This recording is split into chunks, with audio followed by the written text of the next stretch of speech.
Wow, you gonna be okay there, Murph? I just sneezed my brains out there for a minute.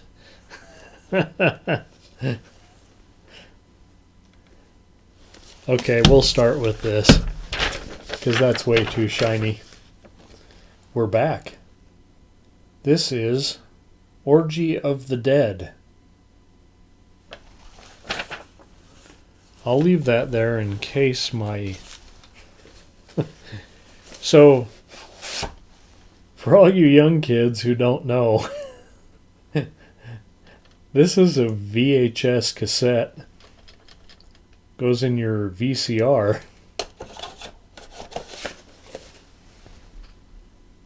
Golden Turkey approved.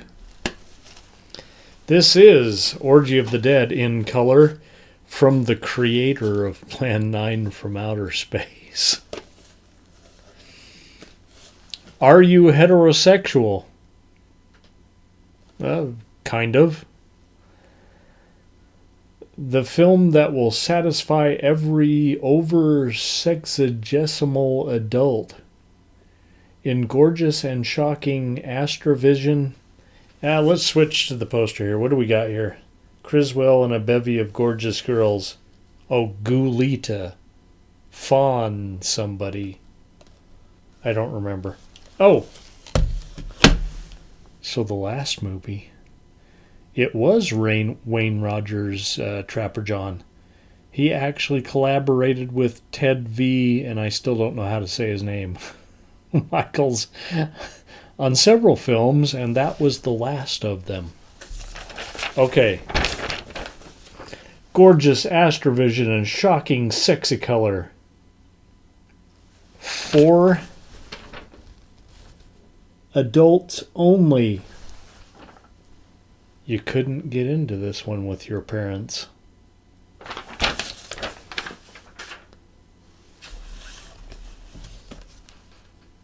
Yeah, I'm not going to throw my VHS tape. I might want to watch it again. Rhino video. The ghoulish goddess of the dancing dead. Says so right there. There. There's an idea of some of the action we're going to unravel here. All right. So a couple of weeks ago we had an Ed Wood double feature. This book and possibly this screenplay were written by Ed Wood. And I think he was probably even there on set. I've seen pictures. Orgy of the Dead, 1965, Astra Productions, director A.C. Stephen. I believe Apostoloff was his real last name. Starring Criswell and a bevy of hip-shaking beauties. And Fawn somebody as Gulita. They couldn't get Vampira. And I don't think Elvira was out yet in 1965. An aging Criswell welcomes us to the night by reading some very Ed Wood text off a teleprompter. We then join Bob, the horror writer, and his whiny girlfriend Shirley. Pat Barrington, actually. Barrington, I think is her name. Redheaded as his girlfriend. The stripper turned actress. Note. Bob isn't much of an actor either. Throughout, he sounds like he's reading a book. Despite what happens here. Anyway, they are driving out to the old graveyard for some inspiration on a new story. In the most implausible turn of events, They crash the car. Spinning camera effect. I'll see if I can do that. I don't know if I can. You got that, iMovie? Spinning camera effect? After coming to, in their wrecked car with the steam coming out of it, they hear music coming from the graveyard and go to investigate. There they find Criswell and his goth girlfriend. Goth before there was goth, 1965.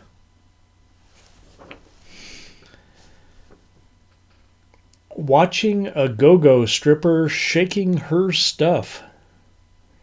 Soon they are caught by a wolfman and a mummy and tied to styrofoam posts where they can't possibly escape. And they must endure the torture of watching a review of 1965's top strippers. The horror.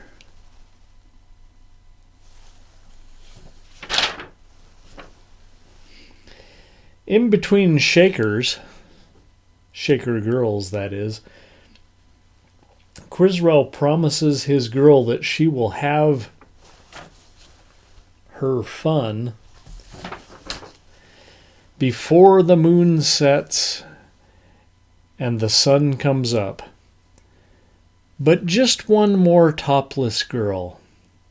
Wait, maybe one more. Wait, maybe another.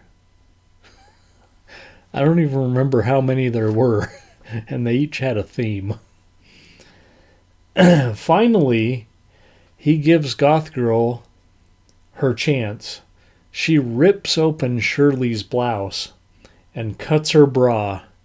But alas, spoiler alert, not like you didn't know.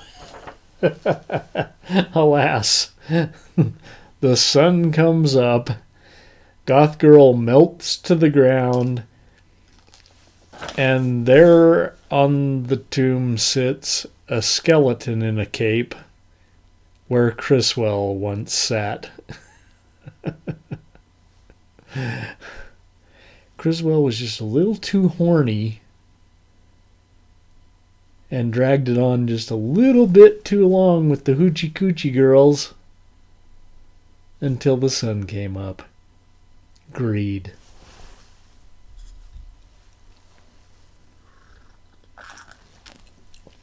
Who am I kidding? I would have probably done the same thing. And yet, though he's a skeleton, Criswell narrates to the end. Okay, let's wrap this up. And yes, look, I put my suit on just for you on my last regular episode of Season 3, Season of the Witch. Season 4's coming up, and I think I have a title. My friend Coop over there on TikTok, COO000P, I think he has just the title for Season 4. Y'all remember Jaws, right? A.C. Stevens direct what is otherwise a true Ed Wood movie. The set is much improved. Maybe the costumes. Now, hold on, I didn't write this, but maybe the costumes. So this Wolfman and Mummy, right? They look pretty good. And in color, yeah, they look pretty good. But, yeah, you can tell that they're wearing a mask because, like, their voices are muffled by the mask. It's that good.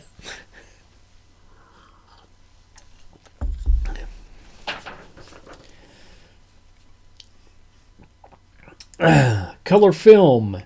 And I'm sure they had to pay these strippers. I mean, you got like almost a dozen strippers here, like at least going topless and shaking it for the camera. If Steven will pay for all that, why not let him direct? That's kind of what I think happened. I'll have to check my Ed Wood biography. Still, Eddie was much more involved than just writing the script. He was there on the set, and it's certainly obvious. Fun, sexy, but really just an excuse to show strippers at the drive-in. I bet you Joe Wob would approve.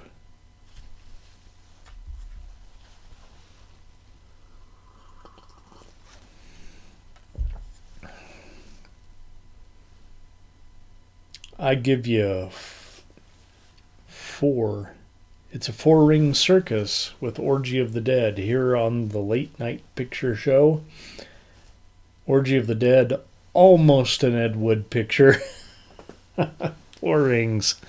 I'm not going to pick a movie out of the bucket, and neither is Monkey.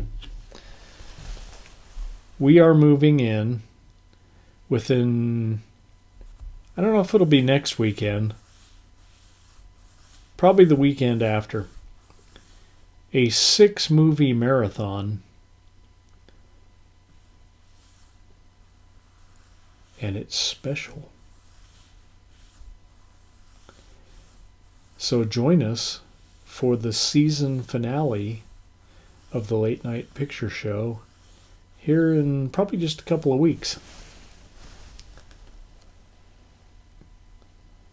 Good night, kids.